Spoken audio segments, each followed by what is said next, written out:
Hi guys, I hope you're doing okay. Today I am back with another Shadowhunters reading vlog for Chain of Gold. This is the one I've been dying to get to. I am so excited that I'm finally here. It's been a long time coming. I've just had word that my Chain of Iron special editions are coming very, very shortly, so I wanted to get Chain of Gold read as quickly as possible. Surprisingly, this book is not as big as Thirst Spot. It is actually only just over 500 pages. Well, it's about 590 odd, so it's nearly 600 pages. But I was expecting this book to be a hell of a lot bigger. But it is a paperback collector's first edition that was found randomly. I honestly don't know. Jade found it for me and sent it to me. The books hadn't even come out in paperback, so I don't know what happened. But I have the book. I'm excited to read it. I've got it marked off for halfway and 100 pages in, and then where the book starts. So I'm very excited to get into it. I'm looking forward to it. A lot of people, I think, have put complaints in with this book that knowing who the characters are and how they connect to each other like a family tree kind of thing has been very confusing for them. But because I've read all of the books now, including all of the short stories and everything like that, I have a very good grasp of who these characters are and how they're related. So I'm hoping I won't have that issue. I guess I'll see. I'm very excited to be reading this. This is literally the book I've been waiting for. I'm excited to see the children of Will and Tessa. I'm excited to see a bit more of Jem. I'm excited to hopefully maybe... I don't know who's going to be in this from the Infernal Devices. So I don't know if like Charlotte and Henry are going to come back. I don't know if Sophie and Gideon or Gabriel and Cecily, I don't know if they're going to be in there. I would love it if they made appearances. I'm excited and I'm very intrigued. So I'm just going to get straight into this and I'll update you throughout. Obviously, you will know by now, spoilers. And if you didn't know that by now, shame on you for only clicking on this. You should go and watch my entire playlist because it's all there. So, chat to you guys very, very shortly. That very first scene, I think it was the prologue, with Lucy and the falling down the hole and then the mysterious man getting her out, and she was like, she wouldn't see him again for 7 years. I'm like, who is this? This is creepy. But I am a big fan so far. I'm actually really enjoying it. I'm reading it very slowly. It's been a busy day in terms of work and stuff, so I've not really had time to just sit and binge. But I'm actually really enjoying my time. Right. There are quite a few issues with people saying with Chain of Gold that they don't understand who the characters are, how they're all related, how they're connected, things like that. And I said going in, I will understand who they are because I've read the short story collections, and now I'm into it. That is the truth. I understand who they are completely, but I understand that people who haven't read all of the stories might not know who they are because it isn't specifically made clear who each character is. I mean, to be fair, I'm still very early in, but it isn't specifically made clear who each individual character is, and I think Cassandra Clare has maybe put a lot of emphasis on the fact that she's got people who will have read the short stories, and basically she's just kind of saying, well, all the information you need is in them short stories. If you choose not to read them, then you might get confused. That's just how life is. So I understand why people get confused because it's not specifically made clear, but I am not having a problem with it. I know exactly who everyone is. So we've now been made aware of the relationship between Grace and James, and I knew that was coming from one of the short story collections. Can't remember which one. I think it was Shadowhunter Academy. No, actually, I don't think it was. I think it might have been as far back as the Bane Chronicles, actually. But there was mention of the relationship between James and how he loves Grace, but I have a feeling Grace perhaps doesn't love him. I'm sure that's what I got from the short story, so maybe that's what's happening here. I don't know, but I'm excited to carry on reading and find out. So Cordelia's in love with James. Lucy's just got the assumption all wrong that James is in love with Cordelia. He is actually in love with Grace. This is awkward. It's a very interesting sight that a character called Barbara Lightwood has just been mentioned, And Cordelia's just met her, and they've just said that Barbara's parents are Gideon and Sophie. So you'd think, considering they were children of main characters in the Infernal Devices, that Barbara would be important, or at least a part of this story, but apparently not. So it's like that they've chosen which characters and which kids will, which is very strange. Oh, and I've just realised that Barbara's brother is Thomas. So Thomas is a main character. Why have I never heard of Barbara before? I think I'm literally in love with Cordelia and James, and it's just going to end in tears because I know James loves Grace, and I'm not ready for that. I've made a decision. Cordelia deserves better. Who the damn is this forest boy? This is driving me insane. I want to know who the guy is. So James has just looked at Jessamine, who's a ghost, and she's nosying in on people's conversations at the ball party, whatever it is. And I just love the fact that even though she's dead, she's still being nosy and gossiping. I find that hilarious. So James went into the shadow world thing that he did, and then pretty much immediately after that, Barbara collapsed. And now it's talking about whether that's connected, because James is wondering, like, no one realised he had gone into that world apart from his parabatai. So, are those connected? Normally I'd be like, they are a bit connected. But the fact that it's referencing that they're connected, maybe it's a bit of a red herring. I don't know. I don't really know what to think. I think it's a very strange situation, though. Oh my god, seeing Will and Tessa as parents is so precious. In this Days Past version, it's making it seem as though years ago James was in love with Cordelia, but convinced himself that Cordelia didn't feel the same way. Whereas Cordelia has always been in love with James, but has never been convinced James felt the same way. I am fully invested in this relationship. I want them together.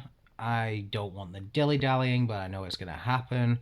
And I am invested, which I never thought I would say about a relationship in the Shadowhunter world. So far, I'm really enjoying the book. I've just got up to chapter 4, which is page 105. So I'm fine staying there now, for now. But so far, it's a really good experience, and I'm so happy with my time. I'm really enjoying this. And I'm loving seeing all of the Infernal Devices characters in there. And not even as just little cameos, but like as main characters or side characters. But they're there as actual characters. It's not just pop in one scene, I'm done. They're in there quite frequently, and I like that because I love seeing these characters. Okay, I've got to be honest. Cordelia demanding an apology from James for standing her up at the ball is literally the most badass thing I've ever seen, and I absolutely love her for it. But while I'm on that subject, I also really think that James and Cordelia are like my actual ship. I love them, and he needs to just get over Grace and forget she exists and be with Cordelia, because she is a great character. So we've just had that scene with all of them getting attacked by the demons, and Ariadne's just been attacked, and she's not really a main character in this, and it doesn't really matter. But I know from Shadow Market that Ariadne and Anna were lovers, and seeing Anna run to take care of her, knowing that Anna is in love with Ariadne, it's I don't know whether I've gotten this opinion from the previous stories I've read, or whether I've just completely made it up, but I've become very much of the opinion that Grace Blackthorne is very much a manipulative character who keeps manipulating James at the minute, and I don't know if that is who she is, or whether, I'm seeing her as more of a villain than perhaps I should be doing. But I'm just really not loving her character. Like, already now, James is going through this where he's becoming the shadow thing that he is. And she's like, oh, well, if you turn into a shadow, you can go and get my bracelet.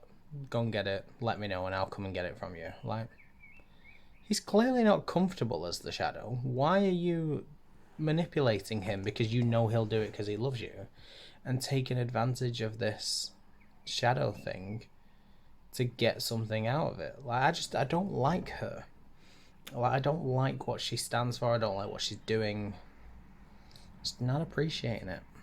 So I'm not a big fan of All her right, you know now. what? I know I originally was not on board with Anna Lightwood because in Ghost of the Shadow Market, I didn't like her story. I didn't like her character. So going into this, everyone was like, "Oh, Anna Lightwood is my favorite," and I'm like, "Sorry about that." I'm actually really enjoying her in this, so I see why everyone loves her so much. She is an excellent character. It's just a shame that didn't translate in Ghost of the Shadow Market, but I like her, so that is a good sign. Cordelia and Matthew, my new ship. I'm feeling a little something there. Ooh, I like it.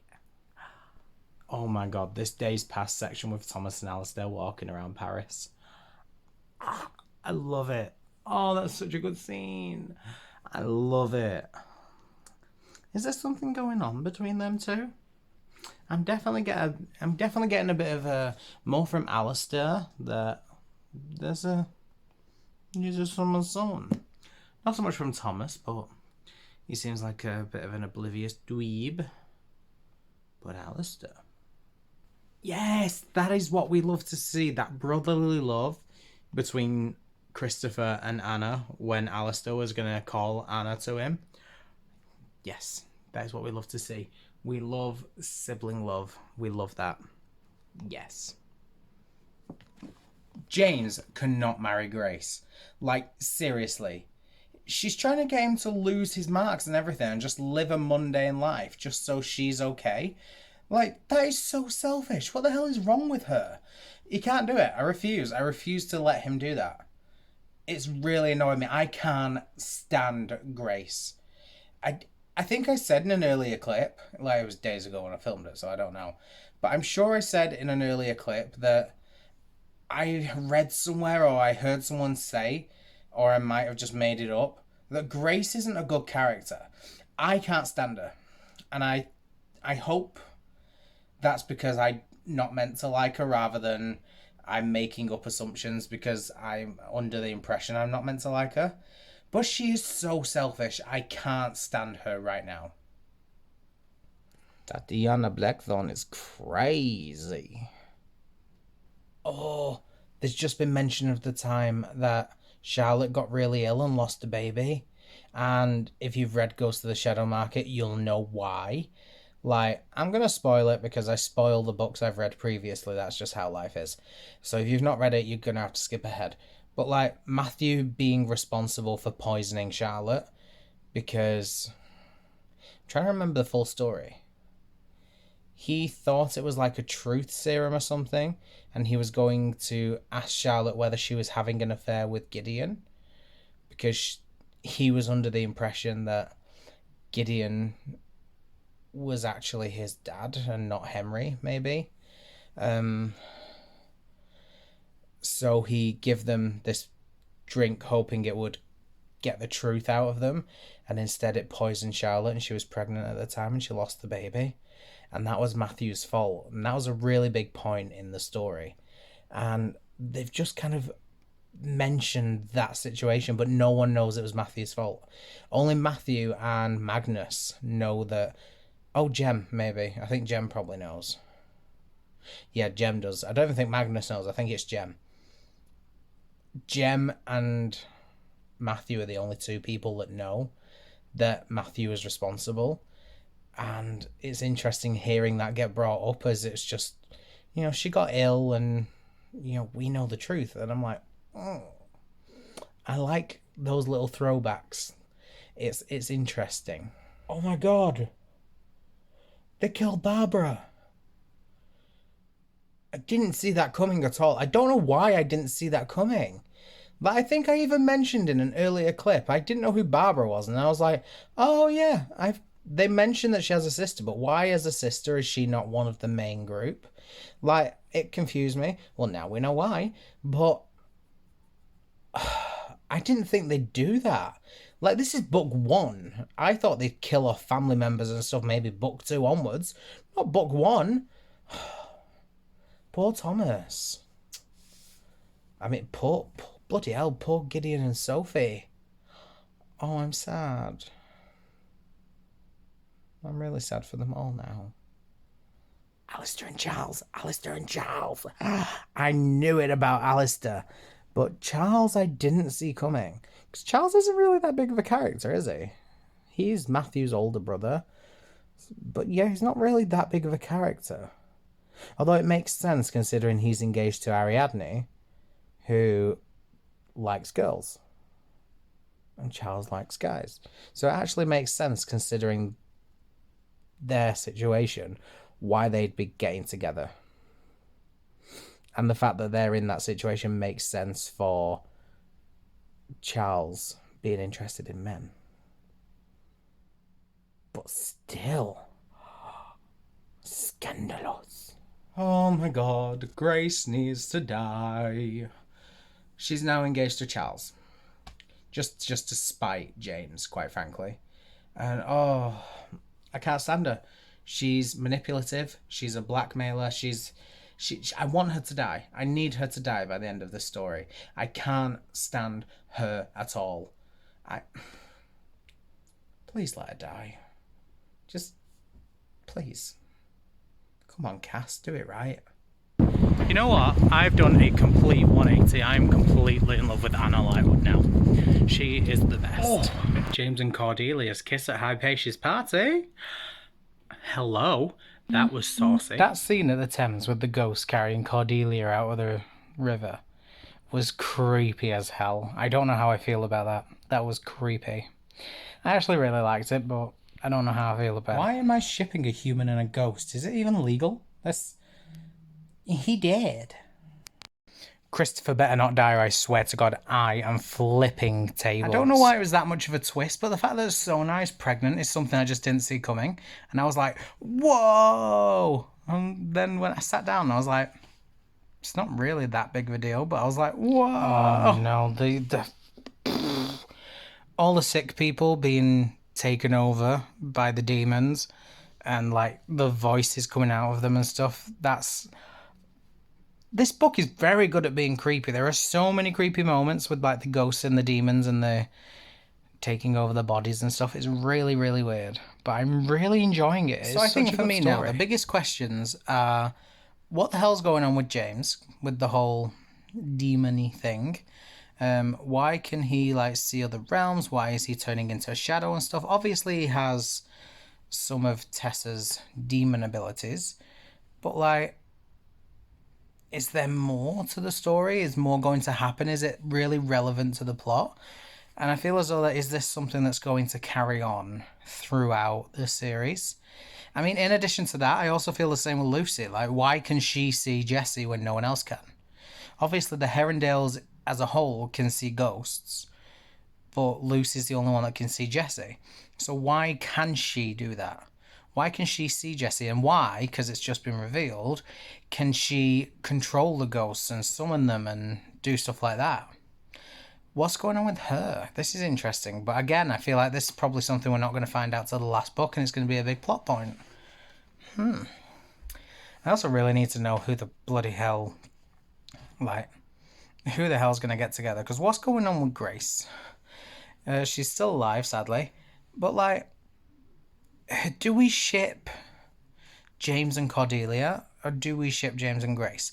I am very much team Jordelia. Don't know if that's even a thing, but I'm team Jordelia. And I'm also getting a bit of a nice vibe from Matthew and Cordelia. Although I don't think I like that as much as James and Cordelia. Matthew and Lucy's pretty cute, but Matthew can be with any of them. I really wouldn't mind. Yeah, I just need to know what's happening with the relationships right now. Oh my god! Jessie giving James his last breath so he wouldn't die. Ah! That means Jessie can't come back now, doesn't it? I'm sure that's... I mean, I don't know Thomas's situation, but if him and Alistair could be a little thingy thing, I'd very much appreciate it. My question is, if Billy L's gone now, what's going to be the big threat for the rest of the series? I'm going to be making a bit of an assumption that it's going to be in some way Tatiana. Maybe she wants revenge on them, specifically James for stealing Jesse's last breath, maybe? I don't know. It's interesting. I hate Grace. I hate her. I absolutely hate her. Cordelia! What's she doing? She can't do that. She can't. She can't say that she's had a boy in her room overnight. That will ruin her. What the hell is she doing?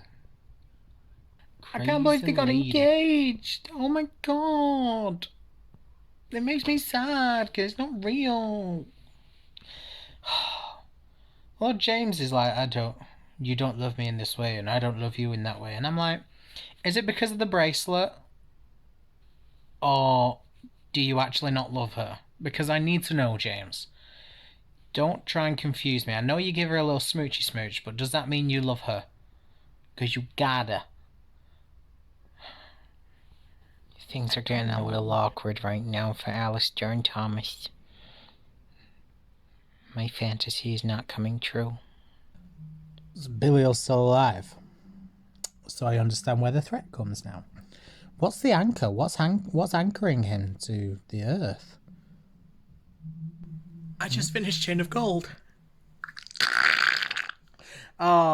This was really good. I listened to the majority of this on audiobook, and I was really surprised by how much I actually still enjoyed it. Because I'm not a big audiobook person, especially with the Shadowhunter series, because I love reading them physically.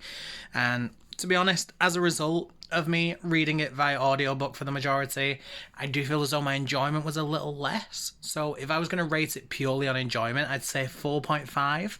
However, I am going to give this book a 5-star because I know if I read it physically, it would be a 5-star. It's just because I did it on audiobook that it didn't get up there.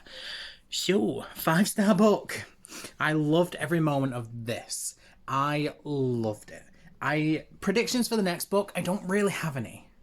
I think it's hard to know because I feel as though James loves Cordelia, but he won't be able to admit it whilst he's under the influence of Grace in the bracelet.